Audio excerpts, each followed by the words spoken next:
Hello everyone, welcome back to my channel. आज मैं आपके लिए mango ice cream and kulfi recipe लेके आई हूँ। ये रेसिपी इस गर्मी में एकदम परफेक्ट रेसिपी है और घर पे बने हुए आइसक्रीम का मज़ा तो कुछ और ही होता है। तो आइए सीख लेते हैं कैसे आइसक्रीम बनाया जाए घर पे ही। तो अगर आप मेरे चैनल पे नए हैं तो आपको मैं रिक्वेस्ट करना चाहती हूँ कि प्लीज़ मेरे चैनल को सब्सक्राइब करें और बेल आइकन ज़रूर प्रेस करें ताकि मेरे सारे नए वीडियोज़ के अपडेट सबसे पहले आपके पास पहुँच जाए। तो चलिए देख लेते हैं। तो यहाँ पे मैंने एक मैंगो को, पके हुए आम को छोटे छोटे टुकड़े में काट लिया है और कुछ गार्निश के लिए रख दिया है। चीनी ऑप्शनल है। यहाँ पे मैंने लिया है अमूल का फ्रेश क्रीम 200 ग्राम, 200 ग्राम कंडेंस मिल्क और कुछ टूटी फूटी लिया है सजाने के लिए।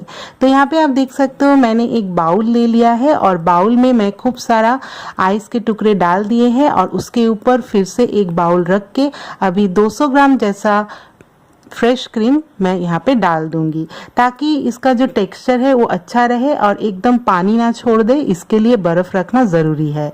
तो चलिए अभी हैंड ब्लेंडर की सहायता से क्रीम को जो है अच्छे से फेंट लेते हैं। आप चाहो तो इसको मिक्सिंग जार में या तो फिर फूड प्रोसेसर में भी अच्छे से फेंट सकते हो। तब तक फेंटिए जब तक ना ये क्रीम का टेक्सचर थोड़ा सा फ्लफी हो जाए और इसमें करीबन 7 से 8 मिनट टाइम लगते हैं। ठीक है, तो यहाँ पे देख सकते हो मेरा जो क्रीम है बहुत ही अच्छा वाला फ्लफी हो गया है।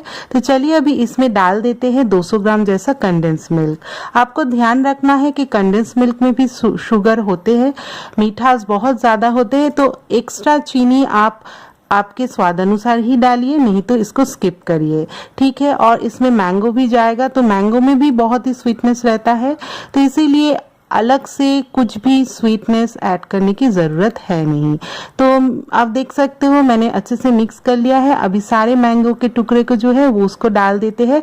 अभी इस बैटर को जो है आप मिक्सी में फेंट सकते हो, नहीं तो हैंड ब्लेंडर से भी फेंट सकते हो। तो यहाँ पे देख सकते हो मेरा बहुत ही थिक अच्छा बैटर रेडी हो गया आइसक्रीम का। अभी ऊपर से थोड़ा सा टूटी फूटी डाल देंगे, ये ऑप्शनल है। अगर आपके पास ना हो तो ड्राई फ्रूट्स भी छोटे काट के डाल सकते हो। ठीक है, तो रेडी हो गया। थोड़ा सा मिला लेते हैं और चीनी मैंने यहाँ पे इस्तेमाल नहीं किया है।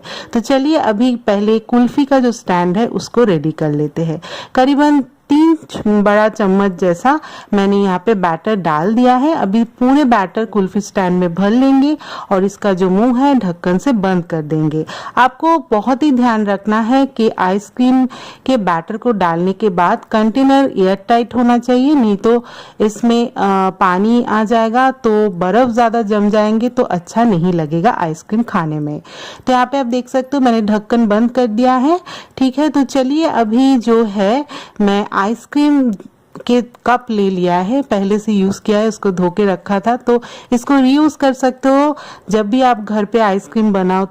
तो इसमें भी मैंने आइसक्रीम बैटर डाल दिया है। आप देख सकते हो इसमें मेरे ये बैटर से 8 कुल्फ़ी और 3 आइसक्रीम कप रेडी हो गया है। चलिए अभी आइसक्रीम को जो है अच्छे से सजा लेते हैं, कुछ कटे हुए आम के टुकड़ों के साथ और टूटी फूटी भी ऊपर से डाल देते हैं। तो यहाँ पे आप देख सकते हो बहुत ही कलरफुल लग रहा है आइसक्रीम। तो चलिए अभी आइसक्रीम कप को जो है अच्छे से बंद कर देते हैं। पहले एल्युमिनियम फॉयल से बंद कर देते हैं, फिर इसके ऊपर ढक्कन बंद कर देंगे।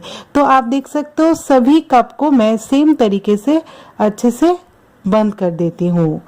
तो चलिए अभी कुल्फी स्टैंड को भी सेम तरीके से बंद कर देते हैं। ठीक है, तो मैंने सभी आइसक्रीम और कुल्फी को अच्छे से बंद कर लिया है। तो चलिए अभी इसको फ्रिज में रख देते हैं, डीप फ्रिज में 5 से 6 घंटे के लिए। 5 से 6 घंटा बाद जो है आइसक्रीम बहुत ही अच्छा जम गया है, तो आपको खोल के दिखा देते हैं।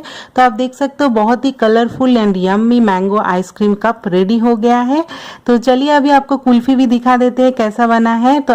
तो चलिए, तो यहाँ पे आप देख सकते हो मैंने कुल्फी का जो ढक्कन है वो खोल दिया है और बहुत ही अच्छा जम गया है। तो चलिए अभी इसको जो है थोड़ा सा गुनगुना गर्म पानी में रख देते हैं ताकि आसानी से निकल आए और आपको दिखा देते हैं कप आइसक्रीम का टेक्सचर कैसा बना है।